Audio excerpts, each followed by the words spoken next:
నమస్తే, నేను జీవి సత్యనారాయణ. ఈ ఎపిసోడ్లో ఈ మధ్యకాలంలో మనకి బోనస్లు, రైడ్స్లు, స్ప్లిట్టింగ్లు బాగా జరుగుతున్నాయి. ఎగ్జాంపుల్, ఇప్పుడు రిలయన్స్ ఉంది. రిలయన్స్ ఏదైతే ఉందో 28 అక్టోబర్ నుంచి కమ్ బోనస్, ఎక్స్ బోనస్ అయింది. అంటే 28 అక్టోబర్ దీపావళి కానుక అని చెప్పేసి రిలయన్స్ అధినేత ఎవరైతే ముఖేష్ అంబానీ గారు ఉన్నారో ఆయన రిలయన్స్ షేర్ హోల్డర్స్ అందరికీ 1:1 బోనస్ అనౌన్స్ చేయడం జరిగింది. అంటే ఒక షేరు మనకుంటే ఒక షేరు బోనస్గా రావటం జరుగుతుంది.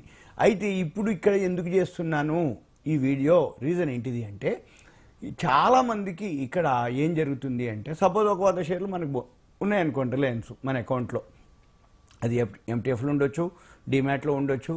మన అకౌంట్లో హోల్డింగ్ ఉండి ఇంట్రాడే వాళ్ళు కాదు, డిమాట్లో హోల్డింగ్ ఉన్న వాళ్ళకి ఇప్పుడు ఉపయోగపడే కంటెంట్ ఇది. ఈ రిలయన్స్ డిమాట్లో ఒక 100 షేర్లు ఉన్నాయి. అది మొన్న అంటే కమ్ బోనస్ టైంలో 2600 చిల్లర 2700 వరకు ఉండటం జరిగింది. ఎప్పుడైతే 2600 2700 ఏదైతే ఉందో ఈ ఎక్స్ బోనస్ కాగానే అది సగానికి అయిపోతుంది అనమాట. ఎందుకు అవుతుంది అంటే, మన దగ్గర ఒక షేరు ఉంటే ఒక షేరు బోనస్గా ఇవ్వడం జరిగింది. రిలయన్స్ 100 షేర్లు మన దగ్గర ఉన్నాయి, ఇంకో 100 షేర్లు బోనస్ రావడం జరిగింది. అంటే మన హోల్డింగ్ ఎంత అయితేనే 200 షేర్లు అవుతాయి. కానీ ప్రైస్ ఏమవుతుంది, రిలయన్స్ షేరు అంతకుముందు 2600 2700 2800 ఉంటే అందులో సగానికి ధర తగ్గిపోవడం జరుగుతుంది. ఎప్పుడైతే సగానికి ధర తగ్గిందో ఎమ్మటే మన అకౌంట్ అంతా అడ్జస్ట్మెంట్ జరగదు ఎమ్మటే. ఎందుకోసం అంటుందంటే, ఇప్పుడు రిలయన్స్ షేర్ మీ కాడ 100 ఉన్నాయి, 28 అక్టోబర్ నుంచి అది ఎక్స్ బోనస్ అయింది. అంతకుముందు ఎవరైతే 100 షేర్లు ఉన్నాయో వాళ్ళకి ఇంకో 100 షేర్లు వచ్చినాయి. అయితే వాళ్ళ ధర అప్పుడు ఎంత ఉంది, 2600 2700 2800 ఉంది. వాళ్ళు 2500 కొనొచ్చు, 2800 కొనొచ్చు, లేకపోతే అంతకుముందు ఓల్డ్ ఎప్పుడో ఉన్న వాళ్ళు ఉండొచ్చు. ఎవరున్నా కానీ ఒక 100 షేర్లు ఉన్న వాళ్ళకి ఒక 100 వచ్చినాయి. అయితే ఇక్కడ ఏం చూపిస్తుంది అంటే, సపోజు ఎక్స్ అనే అతను లేకపోతే వై అనే అతను ఏనో బీనో రిలయన్స్ షేర్లు కమ్ బోనస్లో ఒక 100 షేర్లు రిలయన్స్ మీ ఖాతాలో ఉంటే ఈ ఎక్స్ బోనస్ వచ్చేటప్పటికి ఈ 100 షేర్లు 200 అవుతాయి. కానీ ఎక్స్ బోనస్లో 100 చూపిస్తాయి, ధర మాత్రం 1330 1340 ఏదో ఉంది. ఈ 1330 1340 ఏదైతే ధర ఉందో మరి ఆయన షేర్ ఎంత, రిలయన్స్ 2600 2700 షేరు. కానీ ఇప్పుడు ఈ 100 ఏమైంది, బోనస్ వచ్చినాయి. కానీ ఈ బోనస్ ఏమైంది, జమ కాలే ఇంకా ఖాతాలో. ఎప్పుడు జమ అవుతాయి, సుమారుగా 15 నుంచి 20 రోజులు పడుతుంది టైం. ఈ 15 నుంచి 20 రోజులు అంటే వర్కింగ్ డేస్, సెలవులు, బంధులు, ఇప్పుడు దీపావళి ఉంది, సెలవు వచ్చింది, మనకి ఇటువంటి అన్నీ అయినాక మినిమం 15 రోజులు వేసుకోవాలి. 15 రోజుల తర్వాత మీ ఖాతాలో ఏమవుతుంది, ఈ రిలయన్స్ షేర్లు బోనస్ యాడ్ అవుతాయి. అప్పుడు ఈ 100 షేర్ల వాల్యూ కూడా యాడ్ అయి చూపిస్తుంది. కానీ ప్రస్తుతం మీ ఖాతా ఏం చూపిస్తుంది తెలుసా, రిలయన్స్ మైనస్. ఏదైతే రిలయన్స్ 100 షేర్ల విలువ ఏదైతే ఉందో అది మైనస్ చూపిస్తుంది. అంతకుముందు నీ దగ్గర 100 షేర్లు రిలయన్స్ ఉంటే 2 లక్షల అంటే 2600 2700 అనుకోండి ఉదాహరణకి, 2800 2700 ఉంది. 2700 ఇంటూ 100 ఎంతైతే వాల్యూ ఉందో 2,70,000. ఇప్పుడు ఒక్కసారి 1330కి పడిపోతే ఈ 1350 1400 1,40,000 నీది లాస్ వచ్చినట్టుగా చూపిస్తుంది. అది ఈ లాస్ రాలే, కానీ 100 షేర్లు రావాలి నీకు. ఎప్పుడు వస్తాయి, 15 రోజుల తర్వాత వస్తాయి. కాబట్టి మనం ఏం చేయాలి, మీరేమీ ఇక టెన్షన్ అవ్వక్కర్లే. ఏమని, నా ఖాతా లాస్లోకి పోయింది, నా 100 షేర్లు ఎటు పోయినాయి, నేను 100 కొంటే ఇంకో 100 బోనస్ రాలేదు కదా, మరి నా ఖాతా మైనస్ చూపిస్తుంది ఏంది, నేను రియల్గా లాస్ లేదు కదా అని చెప్పేసి అనుకుంటారు. కాదు, అకౌంట్లో అడ్జస్ట్మెంట్ అనమాట అది, అకౌంటబిలిటీలో.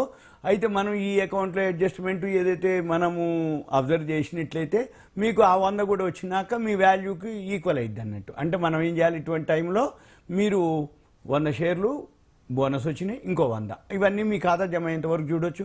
లేదు ఇంకో పని చేయొచ్చు, మీరు ఈ 100 అమ్మేసుకోవచ్చు, ఏం కాదు. ఎందుకంటే మీ బోనస్ మీకే వస్తుంది. కమ్ బోనస్లో మీకు 100 కనుకుంటే ఆ డేట్ అయిపోయినాక ఎక్స్ బోనస్ అయింది. ఎక్స్ బోనస్ కనుక అయిన తర్వాత మీ దగ్గర ఒరిజినల్గా ఇప్పుడు 100 ఉన్నాయి, 200 అయినాయి, కానీ ఇంకా 100 రాలే. కానీ 100 చూపిస్తుంది మీ ఖాతాలో. మీ ఖాతాలో 100 చూపించినప్పుడు ఆ 100 మీరు అమ్మేసుకోవచ్చు. ఏది, ఇప్పుడు ప్రజెంట్ ఉన్న 100, ఇప్పుడు అది 1330 ఉందనుకోండి, అమ్మేసుకుంటే మళ్ళీ ఆ 100 కూడా వచ్చేస్తాయి మీకే. ఎప్పుడు, ఓ 15 రోజుల తర్వాత. లేదులే ఎందుకులే ఇప్పుడు ధర తక్కువ ఉంది, మళ్ళీ రిజల్ట్స్ వస్తాయి, మంచిగా ఉంది కంపెనీ, ఎప్పుడైనా అమ్ముకుందామని అనుకోండి నీ ఇష్టం. అంటే 100కు 100 వస్తాయి. చాలామందికి ఏముంటుందంటే 100 రిలయన్స్ బోనస్ ఇస్తే 2600 2700 ఉంది అంటే ఇంకో 100 వస్తే మళ్ళీ ఇంకో 2600 2700 వస్తుందా అని అనుకుంటారు. కాదు. ఎందుకోసం అంటేనంటే ఈ బోనస్ ఏదైతే ఉందో కంపెనీ వాళ్ళు వాల్యూ పరంగా బోనస్ ఇవ్వటం అంటే ఉన్న షేర్కి ఇప్పుడు ఇవ్వటమే తప్ప వాల్యూ పరంగా ఓకే అంతే ఈక్వల్ ఉంటుంది. కానీ ఇప్పుడు 100 షేర్లకు 100 షేర్లు ఇస్తుంటే 2700 ఉందంటే మళ్ళీ ఇంకో 2700 వస్తుంది అనేది కాదు.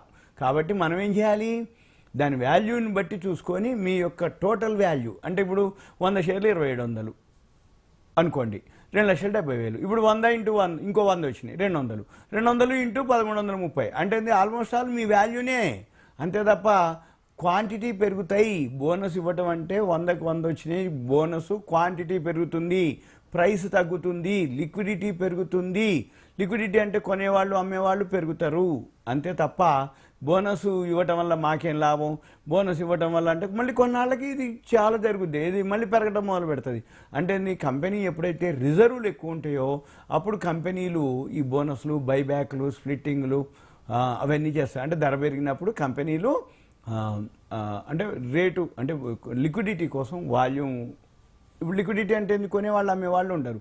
2600 2700 ఉన్నప్పుడు కొనేవాళ్ళు కొద్దిమంది ఉంటే 1300 ఉన్నప్పుడు కొనేవాళ్ళు ఎక్కువ మంది ఉంటారు. అందుకని ఒకటి. రెండోది ఎక్కువ శాతం బోనస్లు ఇవ్వటం వల్ల ఏంటంటే షేర్ హోల్డర్స్కి కుమ్యులేటివ్ అవుతూ ఉంటుంది. లాంగ్ టర్మ్ ఇన్వెస్ట్మెంట్ ఉన్న వాళ్ళకి చాలా బెనిఫిట్ అనమాట.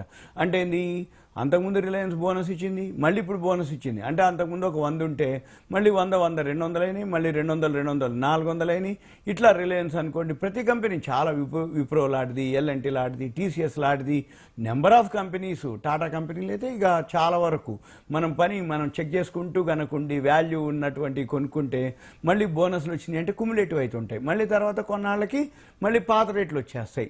బోనస్ ఇస్తుంది అంటే కంపెనీ బాగా సంపాదించి రిజర్వ్లు బాగా దాచిపెట్టి ఉన్నటువంటి కంపెనీలే బోనస్లు కానీ బైబ్యాక్లు కానీ స్ప్లిట్టింగ్లు కానీ చేయటం జరుగుతుంది. ఇది మీకంతా ఒక అవేర్నెస్ ఇన్ఫర్మేషన్. ఎందుకు చెప్తున్నానంటే బోనస్ అవ్వగానే షేర్ ప్రైసు తగ్గిపోయింది కాబట్టి మీ అకౌంట్లో మీరు ట్రేడ్స్ కానీ ఏమైనా చూసుకున్నప్పుడు మీ యొక్క ప్రాఫిట్లో ఉండొచ్చు, కానీ లాస్ అని చూపిస్తుంటుంది. అంటే ఈ బోనస్ షేర్లు రాలేదు కాబట్టి ఇంత విలువ. సపోజ్ ఇప్పుడు 100 రిలయన్స్ ఉంది, 100 షేర్లు బోనస్ జమ అయ్యేంత వరకు టైం పడుతుంది. ఈ లోపల ఈ 1,30,000 మీ ఖాతా మైనస్ చూపిస్తుంది అనమాట. కానీ రియల్గా మైనస్ కాదు అని మీరు అర్థం చేసుకోవడం కోసం ఇప్పుడు చెప్పడం జరిగింది. ఇదంతా మీకు ఒక అవేర్నెస్, ఎడ్యుకేషన్, ఇన్ఫర్మేషన్ మాత్రమే. ఇంకా మీకు ఏదైనా అనిపిస్తే మీ పేరు, ఊరు, వాట్సాప్ మెసేజ్ పెట్టి అందులో కంటెంట్ రూపంలో పెడితే టర్మ్స్ అండ్ కండిషన్స్ ఉంటాయి. నేను మీకు మళ్ళీ ఎక్స్ప్లెయిన్ చేయడానికి వీలవుతుంది.